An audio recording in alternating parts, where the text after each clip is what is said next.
2045년은 다사다난했던 한 해로 기억될 것이다. 여러분들은 미래엔 영생이 가능하다고 생각하시나요?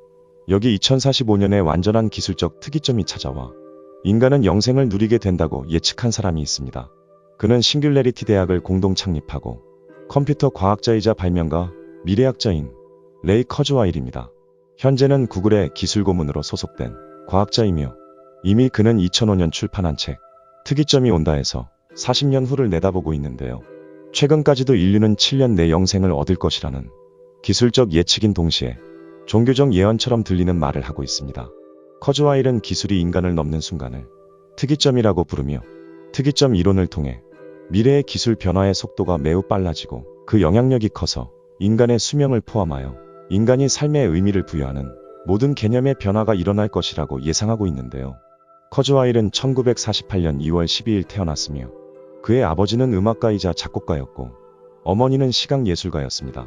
12살 때 컴퓨터에 매료되어 엔지니어로 일했던 삼촌은 그에게 컴퓨터 과학의 기초를 소개하고 뉴욕 대학 소유의 컴퓨터로 작업하도록 주선했습니다. 15살에 첫 번째 컴퓨터 프로그램을 작성하고 고등학교 때는 클래식 음악 작품을 분석하는 데 사용하는 패턴 인식 소프트웨어 프로그램을 만들었으며 다음 프로그램으로 특정 작곡가의 스타일을 모방하는 작곡을 만들 수 있었습니다. 뛰어난 발명품들은 국제 과학 박람회에서 1등상을 받는 등 어린 시절부터 남다른 재능을 보였는데요. 1977년 27살인 커즈와일은 자신이 발명한 커즈와일 독서기계를 들고 등장합니다. 이 기계는 인쇄된 단어를 합성 음성으로 변환하며 시각장애인이 사용하도록 고안했습니다. 그리고 시각장애가 있는 유명 아티스트인 스티비 원더는 커즈와일이 TV에서 자신의 발명품에 대해 이야기하는 것을 듣고 즉시 샘플 모델을 구입하면서 두 사람의 우정은 오랜 시간 이어졌습니다. 또 커즈와일 250은 음악 시스템으로 인정받아 그래미 상과 1999년 클린턴 대통령으로부터 기술 분야의 최고 영예인 과학기술 훈장을 받을 만큼 세계적으로 인정받습니다. 2001년엔 발명가의 노벨상 격인 레멜슨 MIT상으로 상금 $500,000를 받았으며 19개의 명예박사 학위를 갖게 됩니다. 문서 판독기, 광학 문자 인식기, 음성 인식기, 평판 스캐너, 신시사이저 발명뿐 아니라 구글 엔지니어링 책임자로 디지털 시대의 선구자로 인정을 받는 커즈와일 박사이기에 미래 예측들에도 대중들에겐 관심을 많이 받을 수밖에 없는데요. 그는 2010년엔 자신이 1980년대 초부터 저술한 여러 저작에서 예측했던 것들을 하나하나 분석했는데 147개 예측 중 무려 126개가 실현된 것으로 나타났고 매우 정확한 편이었습니다. 과거에 틀린 것도 1990년에 말했던 2009년쯤엔 스스로 운전하는 차가 나올 것이라고 예측했는데 아직 상용화되지 않았다는 이유로 틀린 것으로 쳤으니 실제 예측에서 빗나간 것도 시기만 다르지 맞춘 것도 상당히 많았습니다. 정확히 맞힌 것으로 유명한 것은 1980년대에 예언한 월드와이드 웹과 검색 엔진이 있으며 3D 프린터도 과거에 언급했었습니다. 그렇다면 그가 예측하는 향후 10년 동안 벌어질 급격한 기술 발전은 무엇이 있을까요? 먼저 가상현실과 홀로그램 기술이 진짜 현실과 비슷해질 것이라 예측합니다. 구글 글라스는 첫 단추에 불과한 것이고 앞으로는 숨 쉬는 것이나 체온까지 똑같이 실시간으로 느낄 수 있는 홀로그램이 나온다고 말합니다. 그리고 통신과 여행, 출장 등 공간 패러다임이 근본적으로 변하게 되며 3D 프린터는 10년 안에 완전히 상용화될 것이고 20년 안에는 음식과 옷도 프린트해서 살 수 있게 된다고 주장합니다. 6년 뒤인 2030년엔 인간의 뇌를 AI와 연결하는 인터페이스 기술이 나올 것이라 예측했다. 그러므로 인간의 뇌는 AI와 만나 더욱 뛰어난 지능을 갖추게 될 것이라 설명을 덧붙였습니다. 무엇보다 커즈와일하면 빼놓을 수 없는 자주 언급하는 특이점에 대해선 이렇게 설명합니다. 사실상 모든 의학적 사망 원인을 극복할 수 있다. 유전공학, 나노로봇 수술, 인공장기, 기억이식, 로봇공학의 힘으로 도달할 특이점에서 인간과 생명이 새롭게 정의될 것이고 이렇게 특이점을 통해 우리는 생물학적 몸과 뇌의 한계를 극복할 수 있다. 우리는 운명을 지배할 수 있는 힘을 얻게 되어 죽음도 제어할 수 있게 될 것이다. 그래서 2045년을 기다리며 깨어 있어야 하고 이때야말로 진정 심오한 변화의 시기이고 나는 2045년을 특이점의 시기로 예상한다. 그리고 기술 변화의 속도가 매우 빨라지고 그 영향이 매우 깊어서 인간의 생활이 되돌릴 수 없도록 변화되는 시기라 설명합니다.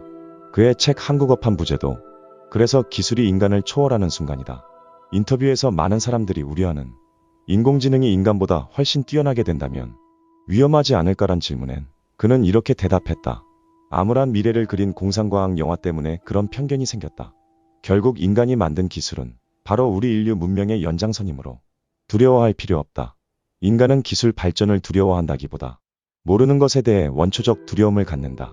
기계는 차갑고 영원히 인간적 감정을 공유하지 못할 것이라는 아주 큰 편견이 자리하고 있다고 지적했다. 결국 기계도 인류 문명의 한 부분이고 인류 없이 살아갈 수 없다. 또 특이점 이후 인간은 기계와 항상 연결돼 있어. 기계가 곧 인간이고 인간이 기계인 시대가 펼쳐진다.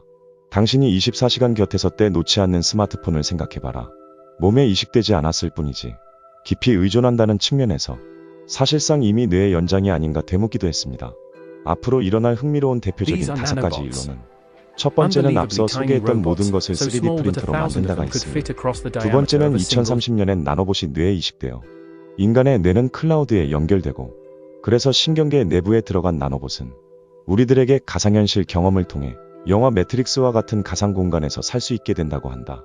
세 번째는 나노봇으로 인간의 태생적인 면역 시스템의 종말을 가져오며 암을 포함한 인간의 모든 질병을 치유하게 되고 근본적인 생명 연장이 가능해진다고 설명했다.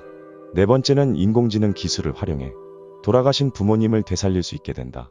사랑하는 사람의 뇌에 나노봇을 넣어 기억을 추출할 수 있으며 죽은 자의 기억을 DNA 샘플링 기술과 결합해 죽은 사람의 가상 버전을 만드는 게 가능해진다.